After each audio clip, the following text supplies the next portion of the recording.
Thank you, thank you. My name is Wayne Dyer, and I'm 72 years old, and I have sex almost every day.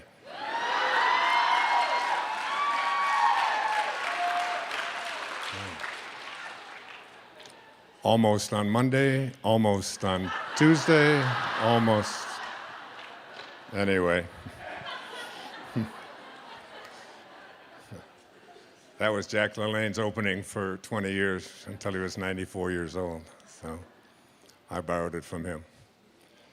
My mother passed away 2 days ago. And I didn't, she was 96 years old and in a coma the last few days of her life. But it's an interesting passage. I thought it would be, I remember my introduction to a different kind of psychology was brought to me by a man named Abraham Maslow back in 1962. And I was fortunate enough to be able to study with Dr. Maslow, and he really introduced me to a different way of looking at how to help people and how to improve the quality of our own lives.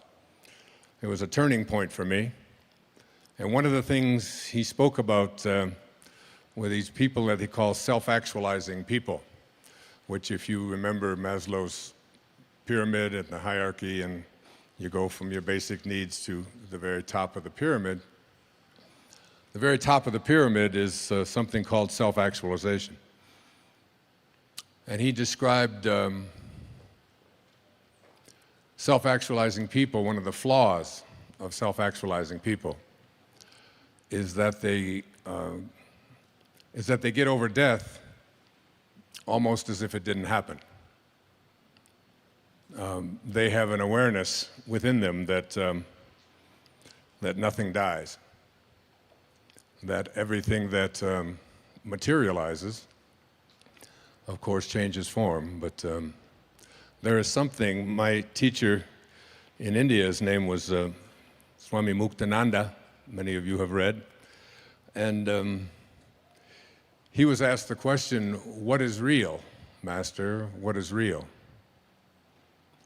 And Muktananda said, "That is real, which never changes. Everything else is illusion." So I've been looking at, I've been thinking about Muktananda and thinking about Dr. Maslow, who passed away on the 7th of June, 1970. And that was the same day that I was walking across the stage in Detroit at Cobo Hall, receiving my PhD in almost the same hour. It was as if he had said to me, "I've explained this whole idea of self-actualization to the academic world. Now you explain it to the cab drivers and the school teachers and the nurses and the yoga students and everyone else. This whole idea that there is a higher place where each of us can reach right here while we're here." And I've been thinking about all of this since my mom left. And there's pictures of my mom all over my apartment on Maui. I have pictures of her on the wall when she was 10 years old in 1926. And another picture of her reading a poem that she wrote when she was 12 years old in 1928 about the election that year. Any of you remember the election that year? 1928. Smith or Hoover, who will it be? Both are running for the presidency. Smith is the thin one. Hoover's the fat. My, such an uproar. Where are we at? That was my mom at 12. And I have pictures of my mother at 30. And I have a picture of her sitting on my lap on her 75th birthday. And I look at that pictures and I say, which one of them is my mother? Was she that 10-year-old? According to Muktananda, that is real, which never changes. And all of us are here in bodies that we believe is who we are. We're totally convinced of it. I was in a 21-year-old body, and I can't find any part of it anywhere on the planet. But while I was in it, I was absolutely convinced that this is who I am. And then I moved into another body, and another body, and another body. And the same is true for each and every one of us here, that there is some part of us that is infinite, that is the soul, that is the spirit. It makes no difference what you call it. Many of you know that I wrote a book about 7 years ago after living the Tao Te Ching for a full year. It's called Change Your Thoughts, Change Your Life. And I took each of the 81 verses of the Tao Te Ching, and I took a full year. I began on January the 1st, 2005, and I read verse 1. And I would take 4.5 days, 4 days to contemplate it, think about it, meditate on it, try to understand it. And then in the half day that I had, I would look at a painting of Lao Tzu from 2,500 years ago. And someone had channeled this painting and sent it to me from my radio show. And I don't do any writing now without him looking at it. And I just sort of gaze at this drawing that this person imagined Lao Tzu to be. And it speaks to me. And I would write an essay. The Tao Te Ching, some call it the wisest book ever written. Someone once sent me a copy of a book called Jesus and Lao Tzu. And on the left-hand side of the page were all the sayings of Lao Tzu. And on the right-hand side of the page were all the sayings of Jesus that mirrored what Lao Tzu had said 500 years before his birth. Now, I'm not saying Jesus was plagiarizing, but I am saying there are eternal truths. And these eternal truths come to me directly out of the Tao. And I did this for each of the 81 verses of the Tao. And the opening line of the Tao Te Ching says, the Tao that can be named is not the Tao. As soon as you try to define this invisibleness that is within each and every one of us, that keeps occupying these new bodies all the time, while the body continues to change, who we are is infinite.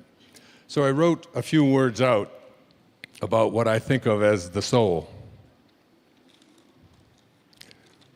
Let me just share them with you.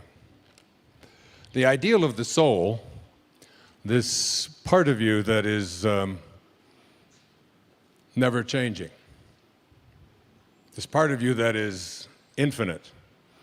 And that word infinite is a very important word to think about because it's the opposite of finite. Finite means something begins and ends. If it didn't end any place or didn't begin any place, we wouldn't be able to call it finite. We would say it is always continuing. The minute that it stops, the minute we have a form to it, the minute we place anything on it that is associated with this physical corporeal world that we all live in, it moves from the infinite to the finite. So to try to define that which is infinite with a brain or a mind that is finite is an impossibility. Lao Tzu knew this and understood this. It's why meditation is such an important part of the process of coming to our highest self, coming to know who we are.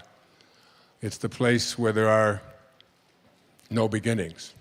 Herman Melville once said that God's one and only voice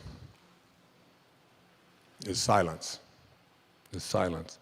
It's the one place where there's nothing finite there. And Blaise Pascal, the famous French philosopher and scientist, once said that all of man's troubles stem from his inability to sit quietly in a room alone.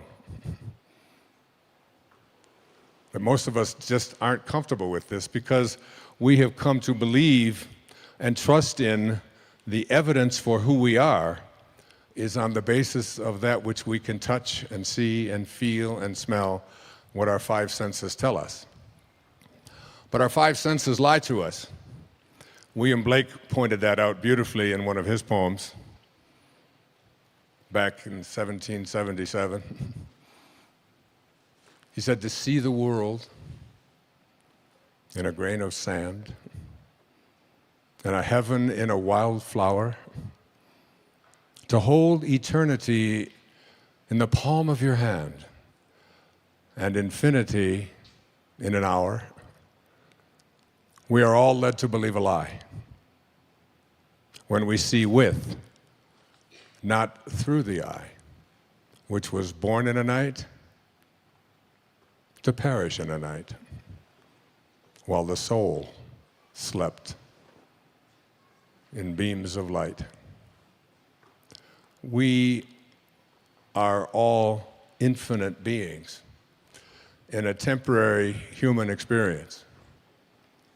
I've said it over and over again. Whenever people ask me what's my very favorite quote, my very favorite observation, it came from Pierre Teilhard, the French priest who was excommunicated from the Catholic Church for his outrageous ideas.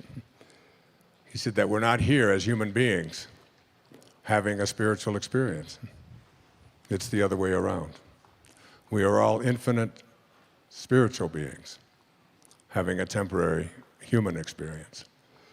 And coming to a place where we live our lives from that infinite place and beginning to know our soul, it's one of the reasons why I accepted an invitation to come here.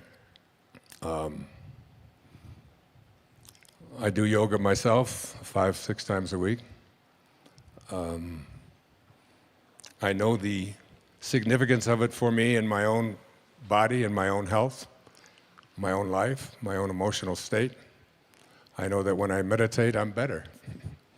I know that when I do yoga, I'm healed. And so I came. So getting to know the soul, the spirit, and not identifying ourselves on the basis of our physical senses. It's the essence of my newest book, which is a PBS special called Wishes Fulfilled. It's the whole message behind all of it, is to really come up with a specific way to come in contact with this infinite part of ourselves. Now remember, if it's infinite, it doesn't stop any place. It doesn't start any place. That's by definition infinite. So if something doesn't start and doesn't stop, what is it doing? It has to be expanding, doesn't it? The minute it stops expanding, it's finite. We're no longer talking about the soul. We're talking about what Blake said, we see with, not through our eyes. So here's what I jotted down. The ideal of the soul, the thing that it asks for, is neither knowledge, nor light, nor happiness. The ideal of the soul is space, immensity. the one thing it needs more than anything else is to be free to expand and to reach out and to embrace the infinite. Yeah, the ideal of the soul is infinity, because that's what the soul is. It is miserable when it is circumscribed or restricted in any way. Now, I have 8 children, 6 beautiful daughters and 2 sons. And one of the things that I know, I used to say that before I had children, I had 8 theories about how to raise children. And now I have 8 children and no theories. All right? But one of the things I know about children is that no one likes being told what to do. And this isn't just children, this is all of us. One of my favorite songs is a song from when I was back in high school. Oh, give me land, lots of land, and the starry skies above. Boy, you know it. Don't fence me in. Don't restrict me. Don't put boundaries on me. Don't tell me what I can do and what I can't do. Don't tell me how to be there. Don't tell me what to wear, what to think. Don't tell me how to do yoga. Don't tell me, I don't want to be told. This is the soul speaking, always. The soul is constantly having a desire to expand and grow. And anything or anyone that comes into your life that attempts to do that, you will find yourself fighting it and reaching back. Particularly will you find this in your yoga practice. Yoga, the word yoga means what? Union. Union with what? Your highest self. Union with God. This is what the highest self is. It's the part of you, the place within you that is not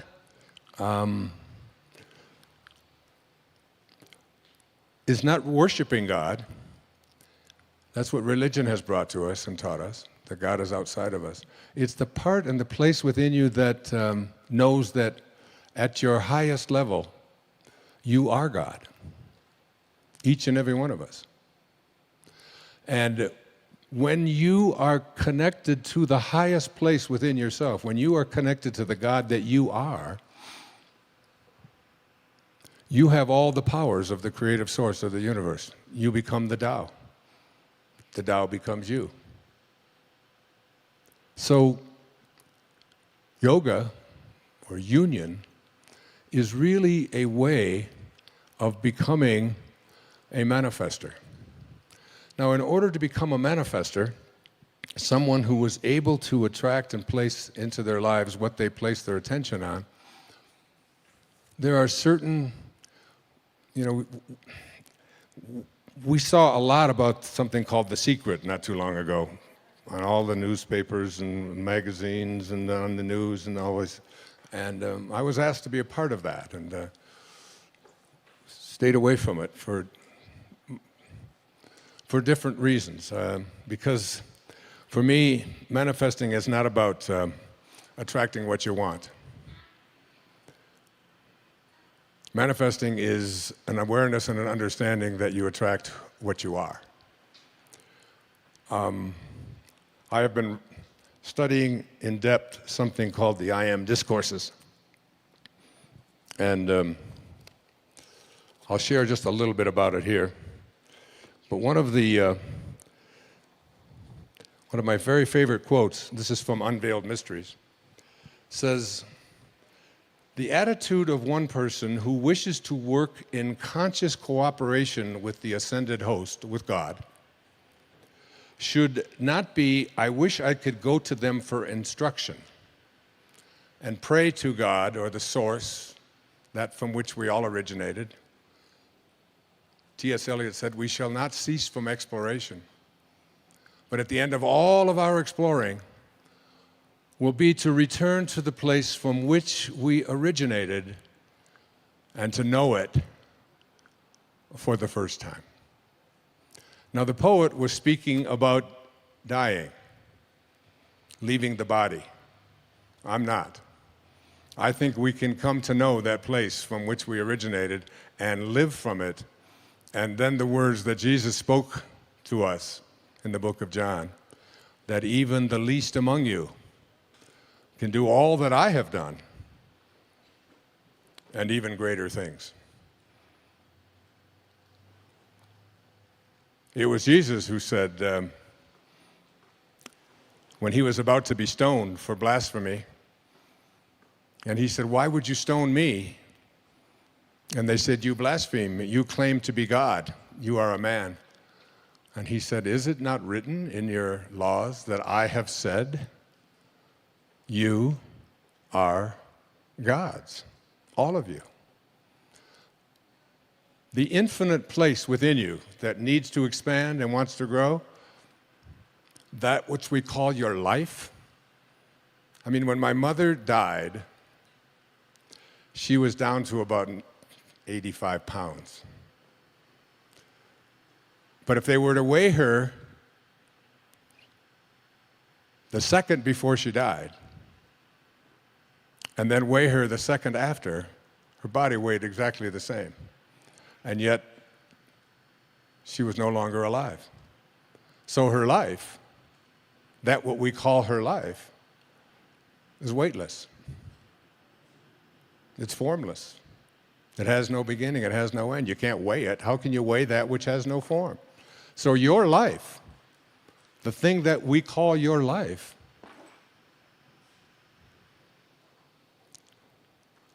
is God. That's what you are. That's what every single one of us are. So here's what Saint Germain said. The attitude of one who wishes to work in conscious cooperation with the ascended host should not be, "I wish I could go to them for instruction," but rather, "I will so purify, discipline, and perfect myself and become such an expression of divine love and wisdom and power that I can assist in their work. Then I will automatically be drawn to them." If you want to attract into your life what it is that you feel is missing, then what you have to do is to become like these great ascended masters. I honestly feel that I spent the first 10 years of my life in a series of foster homes and orphanages. My father walked out on his family and left my mother with 3 boys under the age of 4 when she was 23 years old. And so I had a great blessing in those earliest years of my life to be able to go within and discover something that I came here to teach, which is self-reliance. To learn how to rely upon ourselves. And I honestly feel that I'm right now writing on a book. It was very hard for me to leave Maui and get on that plane and fly to Sacramento and take a car up here and all of that. Not because I don't think it's beautiful here, but I'm where I belong anyway, so I stopped fighting all of that stuff anyway. But it was because I'm in the midst of writing. And I'm writing a book called I Can See Clearly Now. And it's sort of like a memoir, except that it's a look at all of the what seemed like just isolated events that showed up in my life, which led me to the next step, which led me to the next, which have arrived here in 2012 at the age of 72. And as I write this, and I've written almost 50,000 words in the last 6 weeks, it's almost like an obsession, because it isn't me writing. It is me as writing.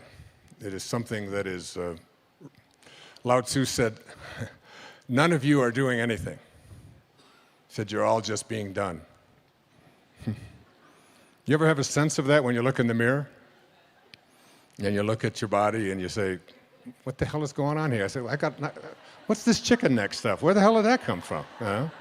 What am I doing with hair growing out of my ears? And I said, that doesn't need it. I could use it up here, you know, but it's... And you have a sense that in this physical world, that There's nothing for you to do. Just keep this thing that houses your soul in as healthy a space as you can, but basically it's doing what it's doing. And you, inside of there, the infinite you, is just an observer to the whole process. And isn't that one of the things that we learn in our very first yoga days? It's just, don't be so attached to your body and what it can do and how it hurts to try to do that, and can I balance myself here, and can I do a downward up or down or whatever the hell they call all of those things that are out there. I just do Bikram, so it's... So there's a sense of this awareness. So because of the time, I mean, I usually take 3 or 4 hours, or sometimes 3 or 4 days to go through this, and I'm trying to do this in a brief amount of time. The reason that most of us cannot reach this exalted state that I want to present to you in the limited time that we have is because we have come to believe in our limitations. We've come to believe in our ordinariness. We've come to believe that who we are is not God, is not divine. All right? So in order to transcend that mentality, you have to sort of reprogram your subconscious mind. Your subconscious mind is the mind that is doing virtually everything that you do. It's the mind that got you here into this room, that put your mat down, that got you dressed this morning, that get your breakfast. When you get in the car, you don't think about, oh, how do I start this thing, and how do I got to make a right turn here. Do I slow down? Do I not? You all programmed your conscious mind, programmed your subconscious mind to do all of these things on automatic. And according to my friend Bruce Lipton, about 96 or 97% of what we do all day long, every day of our lives, 24/7, is done by our subconscious mind. So we have been programmed to believe in our ordinariness. I don't know if you saw my most recent PBS special, but I opened it up with a little story from Portia Nelson, so I'll just share it here with you if you haven't seen it. If you have PBS, you probably have, because that's about all they play. And I'm very proud of that, and we've raised close to $250 million for public television. So, well, since 1999, that's been amazing. So this was something that Portia Nelson, who I knew, who passed away a few years back, 10 years back now. She lived up in Seattle. And she was at a seminar, and they were asked to write the autobiography of their life in five verses, 5 chapters. So, and they gave them only like cards this size. Actually, they were smaller than this. They were 3 by 5 cards. So write out chapter 1 of your life and just go to where you are today. And I remember doing this very same thing, but what she wrote was so brilliant that I asked her daughter if we could put it on public television, which I did on the most recent show, and we made a contribution to Portia's work. So this is what she wrote down in the chapter 5 of her life. Chapter 1, she said, I walk down the street. There's a deep hole in the sidewalk. I fall in. I'm lost. I'm helpless. It isn't my fault, and it takes forever to find a way out. Chapter 2 of my life. I walk down the same street. There's a deep hole in the sidewalk. I pretend I don't see it. I fall in again. I can't believe I'm in the same place. It isn't my fault. It still takes a long time for me to get out. Chapter 3 of my life. I walk down the same street. There's a deep hole in the sidewalk. I see it there. I still fall in. It's a habit. But my eyes are open. I know where I am, and it is my own fault, and I get out immediately. Chapter 4 of my life. I walk down the same street. There's a deep hole in the sidewalk. I walk around it. Chapter 5 of my life. Finally, I walk down another street. Isn't that great?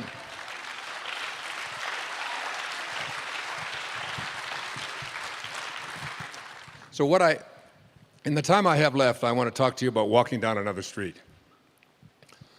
And this other street is a street in which you have an awareness that not only do you have a physical body, but you have come to believe that this physical body is who you are, and that you have locked yourself into these five senses and decided that whatever evidence they provide for you is how you identify and define your reality.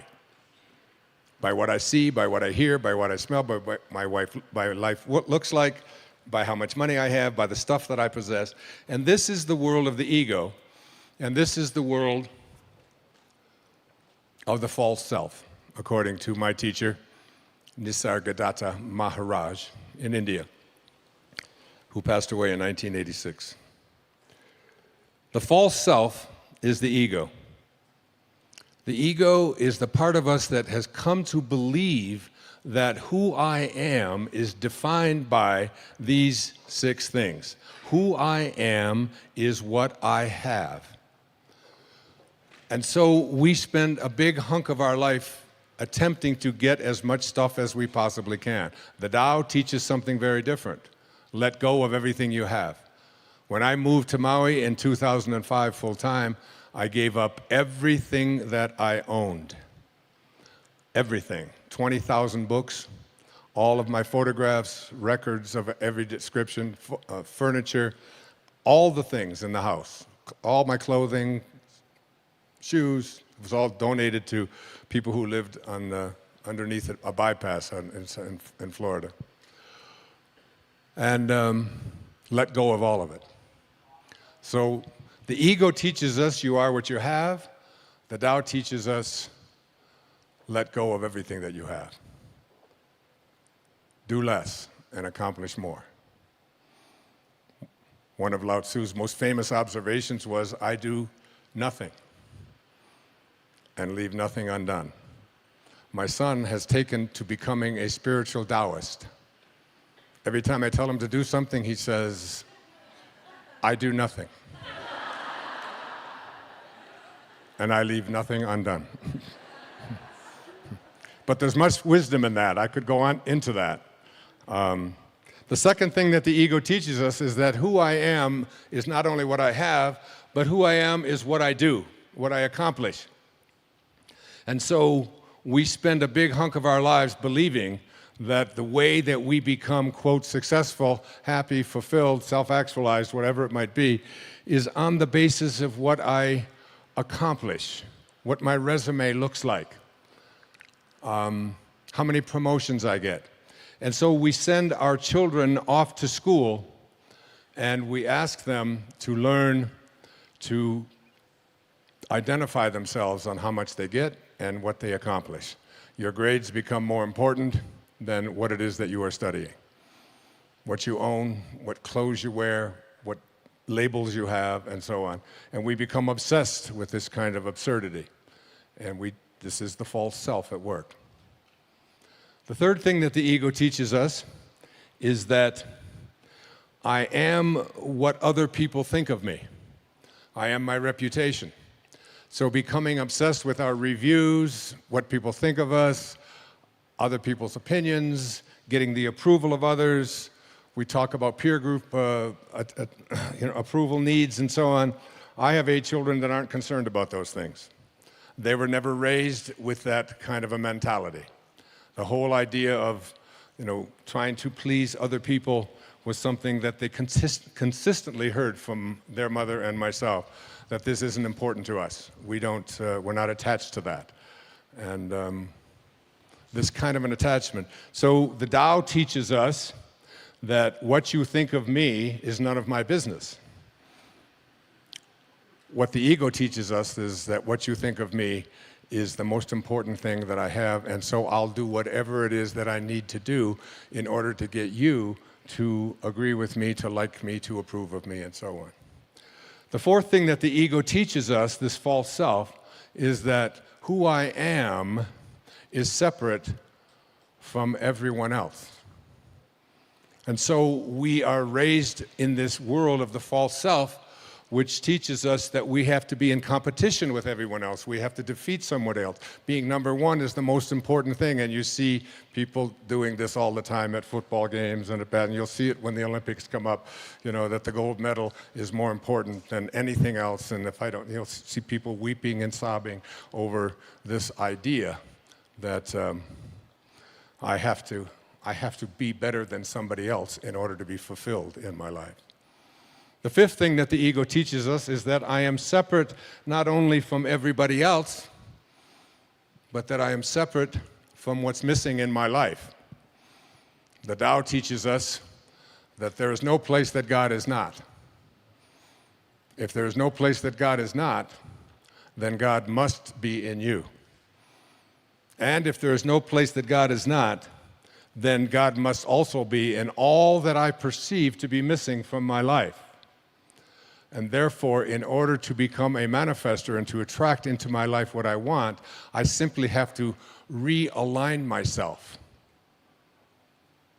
I have to rejoin. I have to yoga myself to God. And the most egregious error of the ego is a belief system that says that who I am is separate from God, that God is something outside of me. We have not been raised to understand and believe that at our basic core, what Lao Tzu called our original nature, what we are is love. And all we have to do is be that and live that.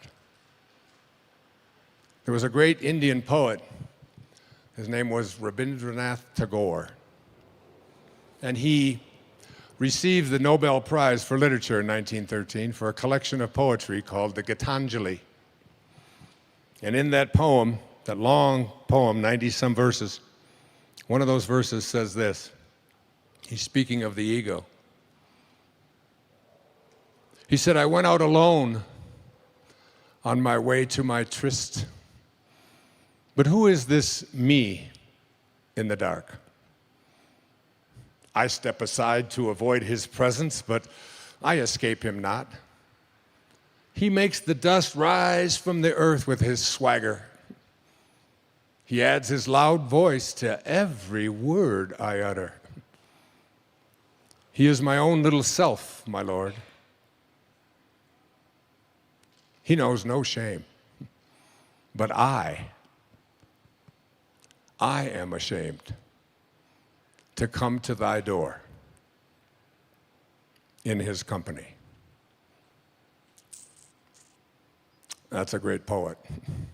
And that's a great piece of truth.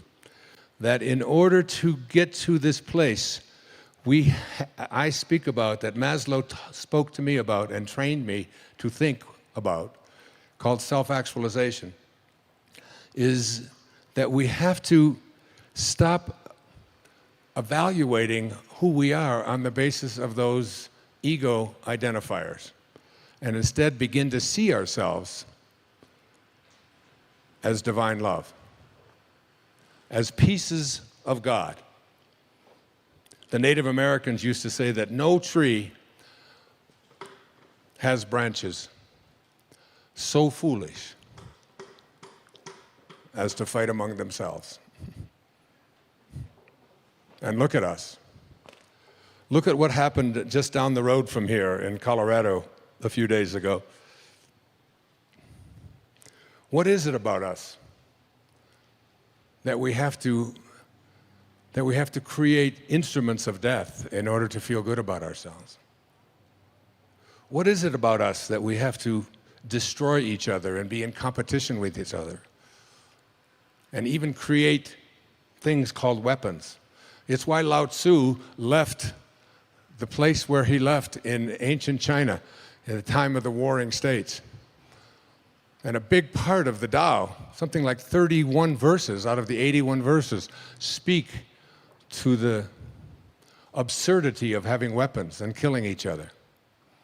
He said that every death in battle should not be celebrated, but should be mourned.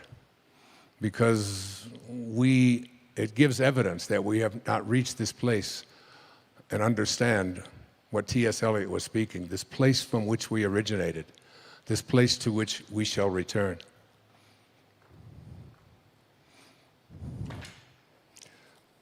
From A Course in Miracles, I jotted this down the other day. The memory of God comes to the quiet mind. It cannot come where there is conflict. A mind at war with itself remembers not eternal gentleness. What you remember is a part of you, for you must be as God created you. Let all this madness be undone for you, and return in peace to the remembrance of God, still shining in your quiet mind. Coming to know God, it's not about discovering something that resides outside of you. It's about remembering what's inside of you and living from that place. I don't believe that God is interested in us loving God. I believe God is interested in us loving each other and figuring out a way to do this regardless. And it's why I pray so hard for the idea that we will have people, especially in this election year, who will stand up and have the balls to say, it's time to stop making these weapons of mass destruction.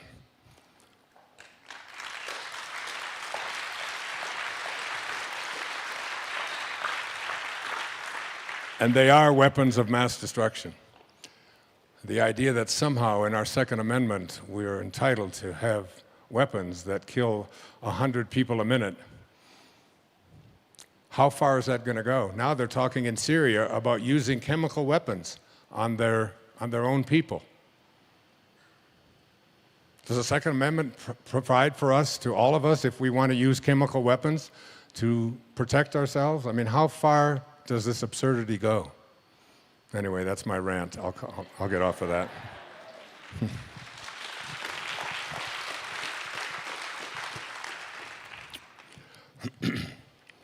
The way to this higher place within ourselves is understanding two very important words. These words are the basis for a children's book that I've just done called I Am, Why Two Little Words Mean So Much.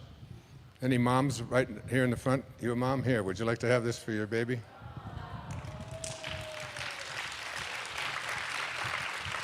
You're welcome. God bless you. Namaste. So, let me just take you back for a few moments here. Back before Lao Tzu. Now, Lao Tzu was here on this planet at the time of the Warring States in China in 500 BC, approximately the same time that the Bhagavad Gita was also being created in India, the Song of the Lord.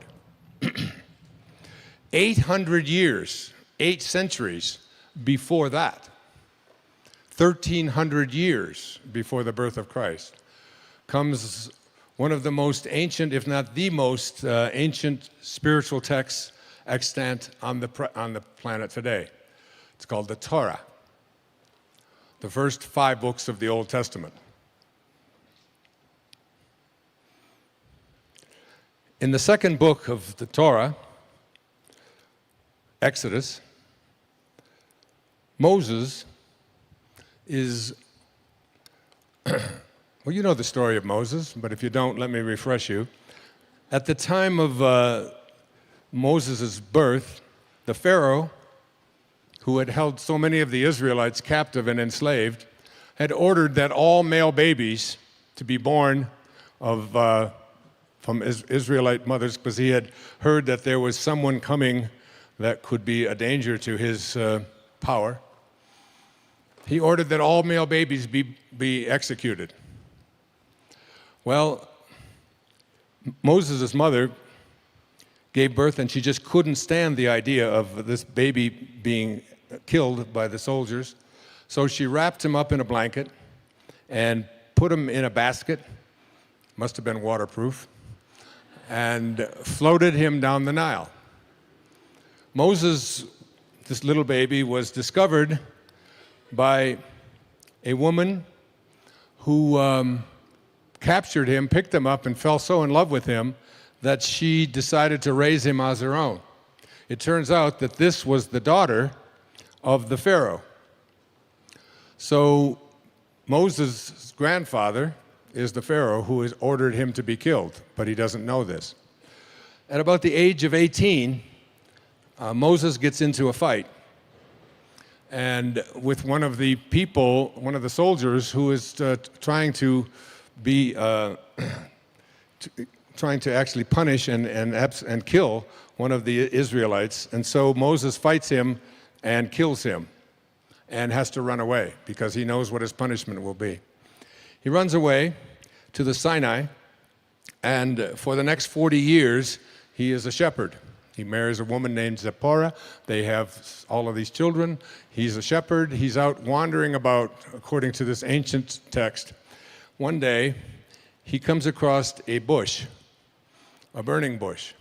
But the bush is not being consumed. It is just continuing to burn.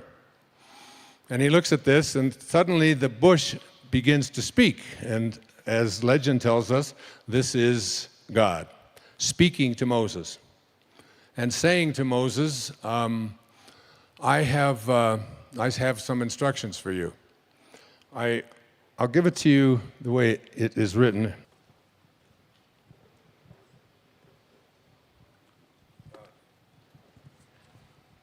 I just love this. So God calls out to Moses from this bush and says, Moses, Moses. And Moses responds with the words, here I am. These are the first words he speaks to God. Do not come closer, he said. Take your sandals off your feet, for the place where you are standing is holy ground. Then he continues, I am the God of your father, the God of Abraham, the God of Isaac, the God of Jacob. Moses hid his face because he was afraid to look at God. So God gives him this instruction. You are to go and free the people of Israel. So Moses says to God, who am I that I should go to Pharaoh and that I should bring the Israelites out of Egypt? He answered, I will certainly be with you, and this will be the sign to you that I have sent you. When you bring the people out of Egypt, you will all worship God at this mountain. Then Moses asked God, if I go to the Israelites and say to them, the God of your fathers has sent me to you, and they ask me, what is his name? What shall I tell them? Now, the only place in all the spiritual texts where God gives his name is right here in this passage. Same name that you have.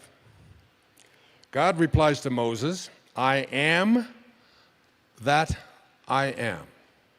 This is what you are to say to the Israelites. I am has sent me to you.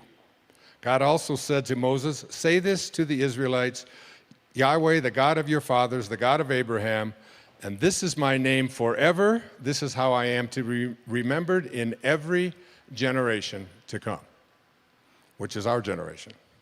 All right? So, the name of God is I am, that I am. Now, every time you use the name I am, you are using the name of God. How do you use this name? Do you say, I am sick?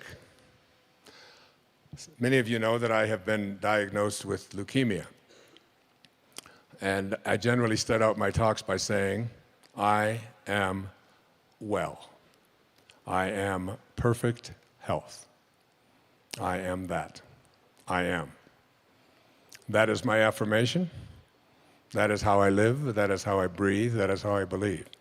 Now, in the book of Joel, there's a line that says, let the weak man say, I am strong.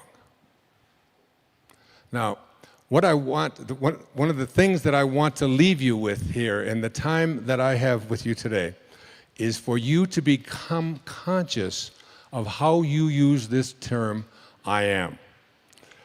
I have a CD, along with my friend James Twyman, that is, what they did with this is, it comes from the Moses Code, which is a book I encourage you to look at, by James Twyman.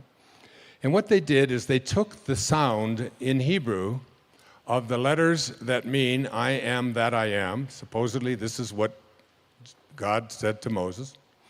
And they have associated the sound with what those letters meant back 1,300 years before the birth of Christ, or 3,300 years ago, and come up with the sound. The sound is a meditation that I do every day. And what I recommend that you do, you want this, don't you? Oh, you have it? Oh, you have it, great. All right, you got it.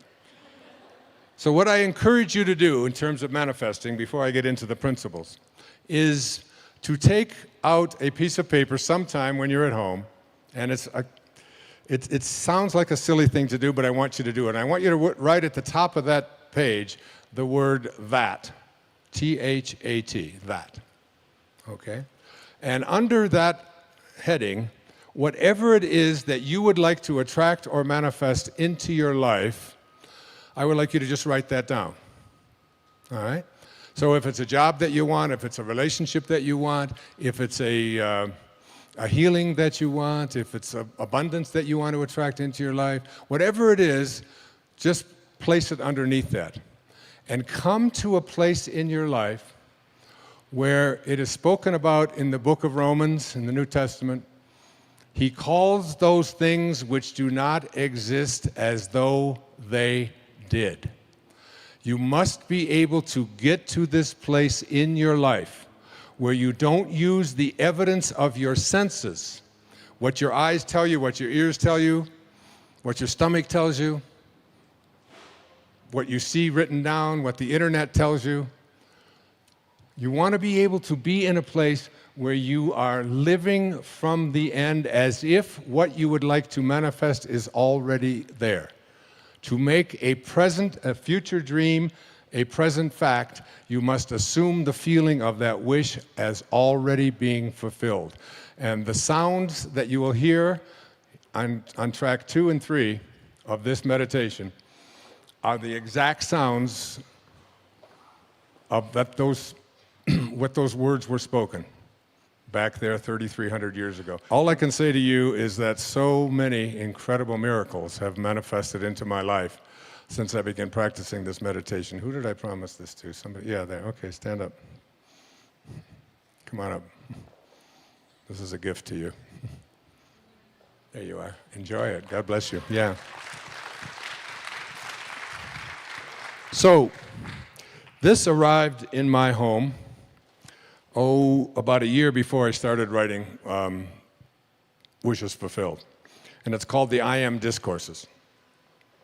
The I Am Discourses are, I think, one of the great spiritual texts on the planet today. You can pick it up, especially Volume 3. It's published by the Saint Germain Press.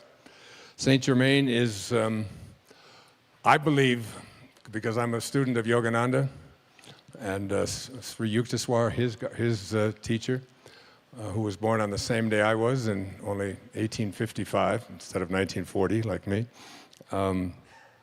And they speak about this saint that is capable, who always keeps a young body. His name is Babaji. How many have heard the name Babaji? Yeah, this is an audience. I don't have to ask that.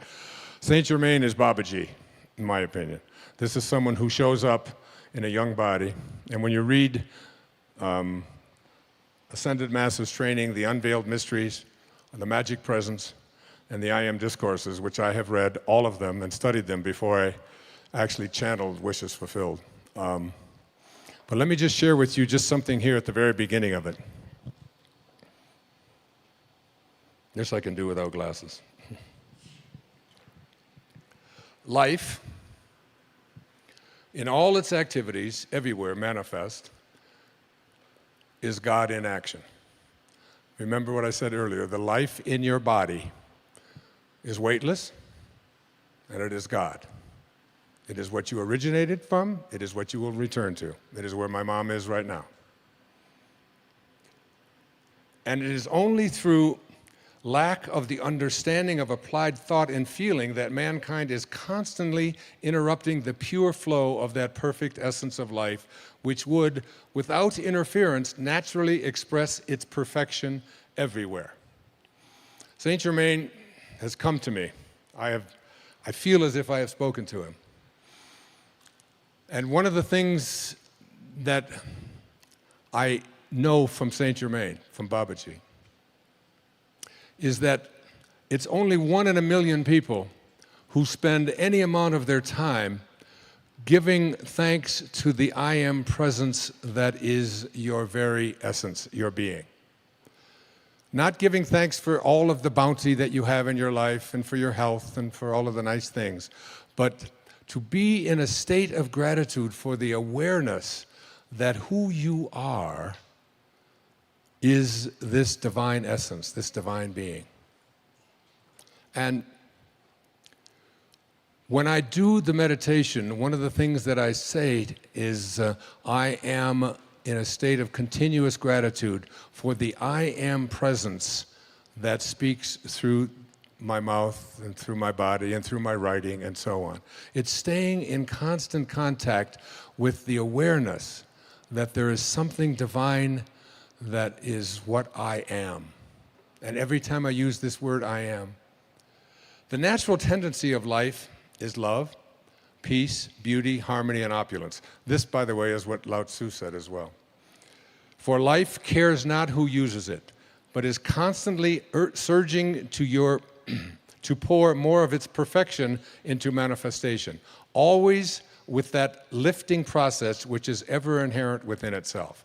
I am is the activity of that life. How strange it is that students with sincere interest do not seem to get the true meaning of those two words. When you say and feel, I am, you release the spring of eternal, everlasting life to flow on its way unmolested. In other words, you open wide the door of its natural flow. When you say, I am not, you shut the door in the face of this mighty energy. I often tell my audiences, God didn't say when Moses asked, what is your name and who shall I say sent me? He didn't say, my name is, I hope things work out for you. He said, my name is, I am that I am. That meaning, when he says, I am that, that was Nisargadatta's great autobiography, or biography, and a book that I have studied for 30 years now. And he was known as the I am guru in India. And these two words, I am, have so much power within them. I am is the full activity of God. Having placed before you so often the truth of God in action, I wish you to understand its first expression in individualization, in you, all right? The first expression of every individual everywhere in the universe, either spoken word, silent thought, or feeling, is I am, recognizing its own conquering divinity. The student, endeavoring to understand and apply these mighty yet simple laws, must stand guard more strictly over his thoughts and expression in word or otherwise. For every time you say, I am not, I cannot, I have not, you are, whether knowingly or unknowingly, throttling that great presence within you. So, could God say, I am depressed? Could God say, I am sad? Could God say, I am unhappy? I am miserable? Not possible. And every time you say that, you blaspheme. Because when you use the words I am, you are in union, you are in yoga with God. So when I do my yoga practice, and there's certain of these postures and asanas that I have a little more difficulty with others, especially balancing ones and so on. Before I start the asana, my inner meditation is, I am well balanced. I am perfect balance. I can do this. I am perfect balance. And as I do this, I begin to see that I am speaking to this body. And what is this body? It is nothing more than something temporary that is always changing, so it's not even real. Now, there's a book that I brought here with me, and if you don't buy anything here, and I don't care if you do, I didn't even bring them. Somebody else brought them, so. But there's a book here that I would really love you to read. And if you haven't read it, I was blessed to be able to give this to my mom to read about 6 months before she passed on. And it just brought a sense of peace to her. The book is called Dying to Be Me: My Journey from Cancer to Near Death to True Healing, by Anita Moorjani. I wrote the foreword to this book. Mira, this love of mine right here with the glasses on, who just did a past life regression, with me, that's in Wishes Fulfilled, which completely turned my life around in so many ways, brought something off the internet to me about this woman. She was wheeled into a hospital in 2005. Her weight was down to about 82 pounds. She had lymphoma throughout her entire body. She had tumors the size of lemons, over 24 of them, throughout her entire body. She was in a coma. She had tubes coming out of her and wires and so on. And her husband was there, and her mother was there, and they were there to just say her last rites. This was to be her last night on earth after 5 years of the steady growth of lymphoma. While in this coma, she had what is called an NDE, a near-death experience.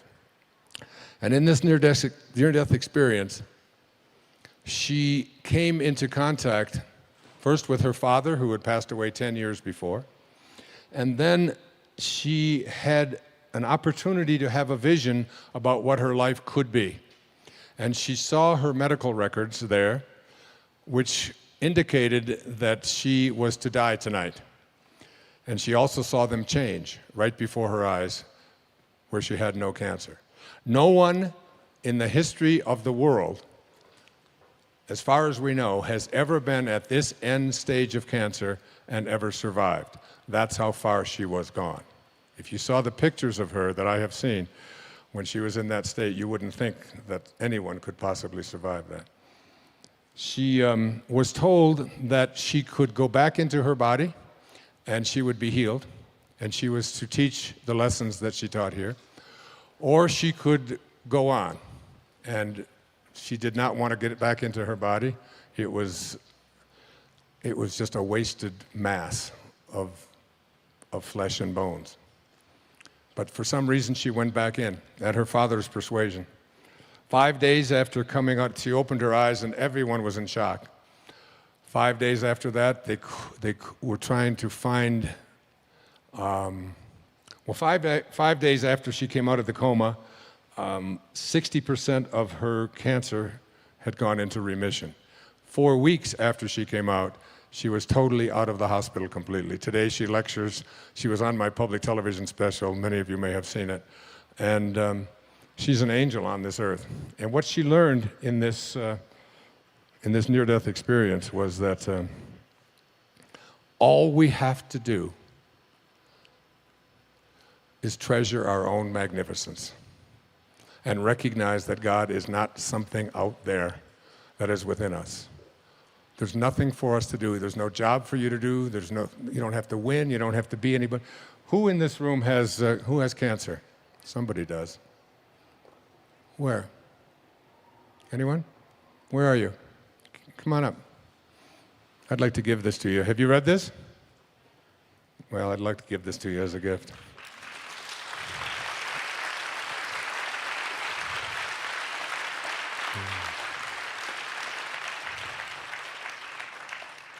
What is your name?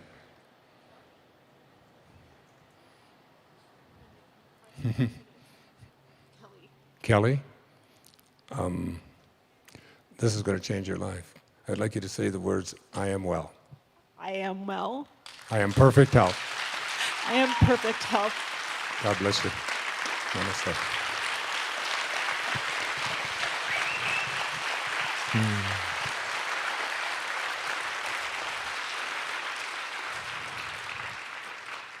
They have them in the back. It's a must read. especially if you have anybody who is in the position that my mom has been in for the last year or two, and or even has any kind of illness at all. Or as when I talked to Reed about publishing this book, I said, the potential audience for this is anyone who is ever going to die or knows anybody that is.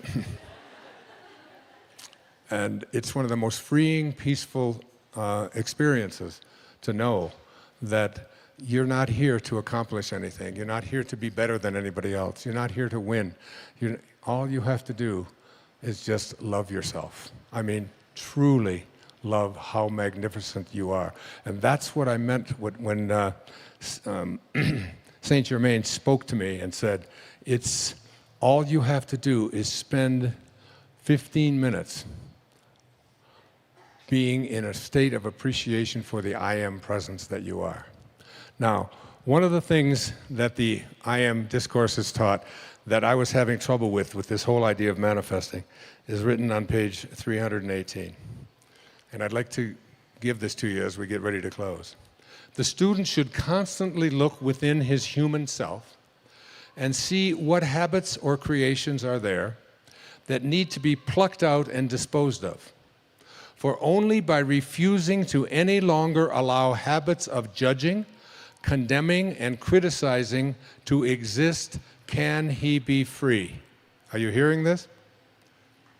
The true activity of the student is only to perfect his own world, and he cannot do it as long as he sees imperfection in the world of any of God's children.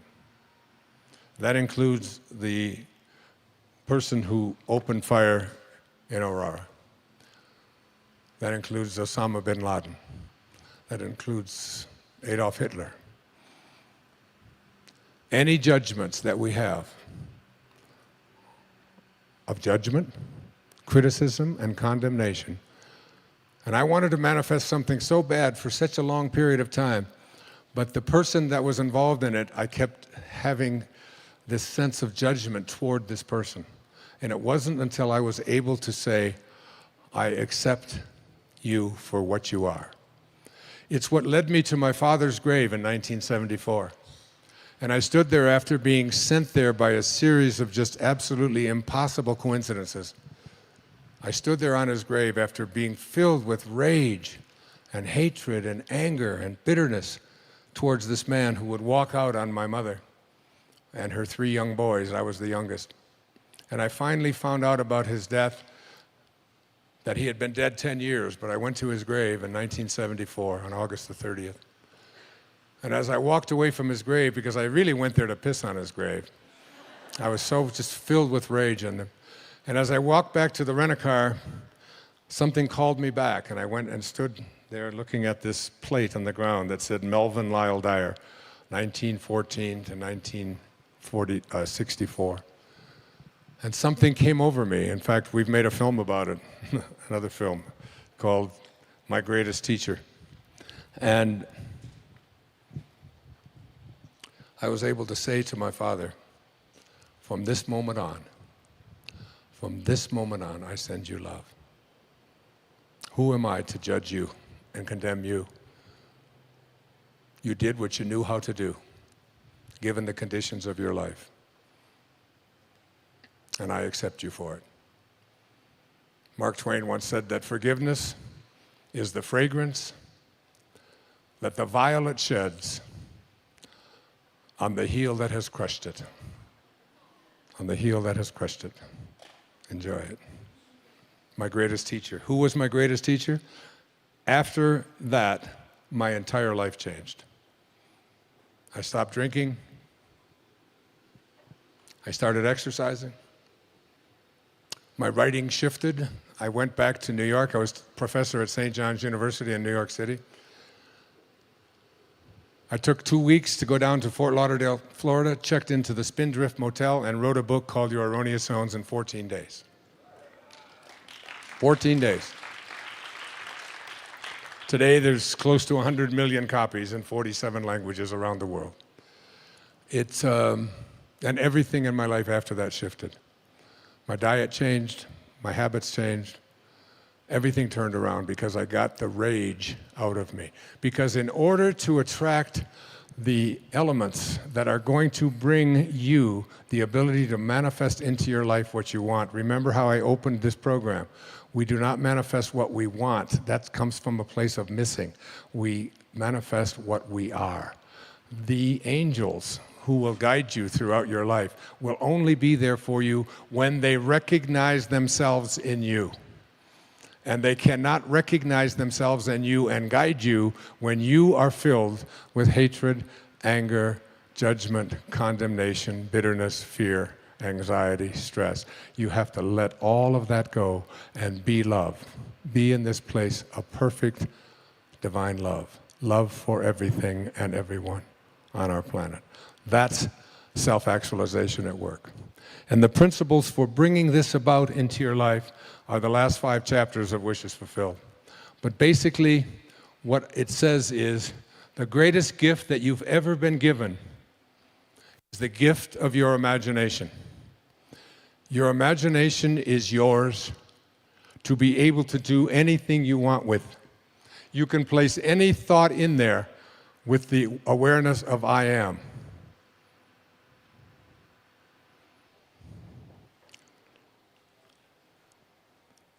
There's a very famous poem about that moment of Moses speaking to God. It says, earth's crammed with heaven, and every burning bush afire with God. And those who truly know take off their sandals, while the rest sit round it and pick blackberries. It's your call. It's your call. So your imagination is the greatest gift that you've been given. And you can put anything in there. No one can tell you what can be there or what can't be there. Einstein said, imagination is greater than knowledge. And he said, if you want your children to have a great imagination, read them fairy tales. If you want them to be even smarter, read them more fairy tales. That's why I've written 5 children's books with that very idea in mind. The second thing is that you have to learn to live from the end. Whatever you have placed into your imagination, you have to act as if it already were your reality, independent of what anything or anyone else says.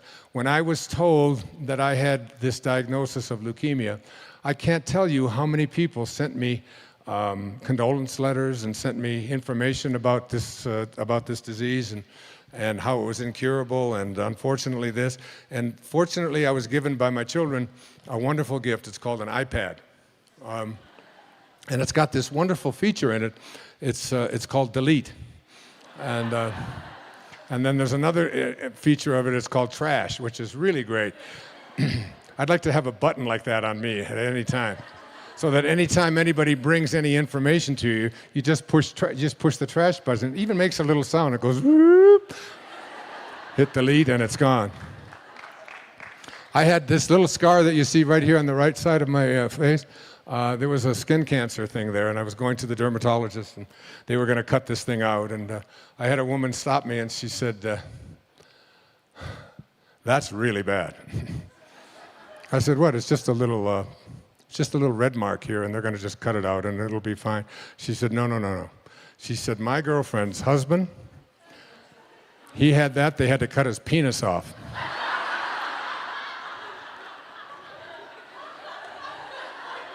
I said, just got a little red mark on my chin, and that couldn't possibly... Trash, right? You want to be very careful, because there's always people out there who are willing to send you messages about how terrible something is going to be. The third of these principles is the principle of, I call it, assuming the feeling of the wish fulfilled. You must be able to feel it, because every time that you feel something within your body, you give an instruction to your subconscious mind. And your subconscious mind is the part of you where you do all of your living. You want to redo your subconscious mind. Now, I jotted down for the last principle. I have 5 minutes left. And it's...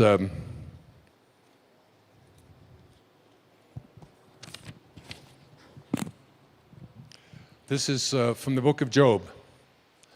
Now, tonight, I'm going to give you guys such a gift. Tonight, and every night for the rest of your life, I want you to take the last 5 minutes before you go off to sleep and realize that you are about to program your subconscious mind. All right? Your subconscious mind is most at home when you are unconscious, when you are asleep. If you spend the last 5 minutes of your day, which so many people do, reviewing all of the things that you don't like, and all the things that didn't work out, and how terrible you feel, and who abused you, and who was mean to you, and who said this, and they did this, and you're constantly doing this kind of thing with your mind, then you are programming your subconscious mind that when you awaken, because you're now about to marinate for the next 8 hours in your subconscious mind. And then when you awaken, you will rejoin the universal subconscious mind, the mind of God, from which we all originate. We're all just individualized personal expressions of that one thing that we call the Tao, or God, or divine mind, or soul, or spirit. But the Tao that can be named is not the Tao.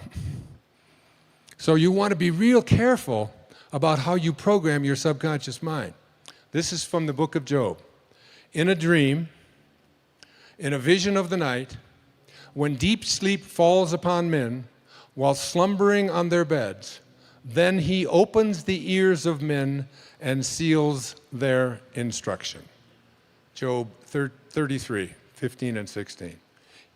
When you are slumbering on your bed, he opens your ears and seals your instruction. What you place into your subconscious mind as you are about to go into this deep slumber is all dependent upon what you do the last 3 or 4 or 5 minutes before you go off to sleep. You want to place into your imagination whatever you have placed into the I am that I spoke about earlier. I am well. I am content. I am peaceful. I am happy. I am prosperous. I am abundant. I am God.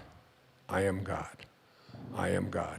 Because at the basic core, each and every one of us are just that. Okay, so we just have a couple of minutes left. I want to do just it's like if you'll just close your eyes and just listen to this meditation. It's from the book, 3 Magic Words. Here's what I'd like you to say to yourself at night. I know that I am pure spirit, that I always have been, and that I always will be. There is inside me a place of confidence and quietness and security where all things are known and understood. This is the universal mind, God, of which I am a part, and which responds to me as I ask of it. This universal mind knows the answer to all of my problems, and even now, the answers are speeding their way to me. I needn't struggle for them. I needn't worry or strive for them. When the time comes, the answers will be there. I give my problems to the great mind of God. I let go of them, confident that the correct answers will return to me when they are needed. Through the great law of attraction, everything in life that I need for my work and fulfillment will come to me. It is not necessary that I strain about this, only believe. For in the strength of my belief, my faith will make it so. I see the hand of divine intelligence all about me, in the flower, the tree, the brook, the meadow. I know that the intelligence that created all these things is in me and around me, and that I can call upon it for my slightest need. I know that my body is a manifestation of pure spirit, and that spirit is perfect. Therefore, my body is perfect also. I enjoy life, for each day brings a constant demonstration of the power and wonder of the universe and myself. I am confident, I am serene, I am sure. No matter what obstacle or undesirable circumstance crosses my path, I refuse to accept it, for it is nothing but illusion. there can be no obstacle or undesirable circumstance to the mind of God, which is in me, around me, and serves me now. This is the great lesson. Know this within you. When Herman Melville was writing Moby Dick, he wasn't writing about a man looking for a whale. He was writing about a man, Ahab, trying to find his higher self. He said these words, "For as this appalling ocean surrounds the verdant land, so in the soul of man lies one insular Tahiti, full of peace and joy, but encompassed by all of the horrors of the half-lived life." In every moment of your life as you leave here today, you have this choice. You can either be a host to God or a hostage to your ego. It's your call. Thank you. God bless you. Namaste.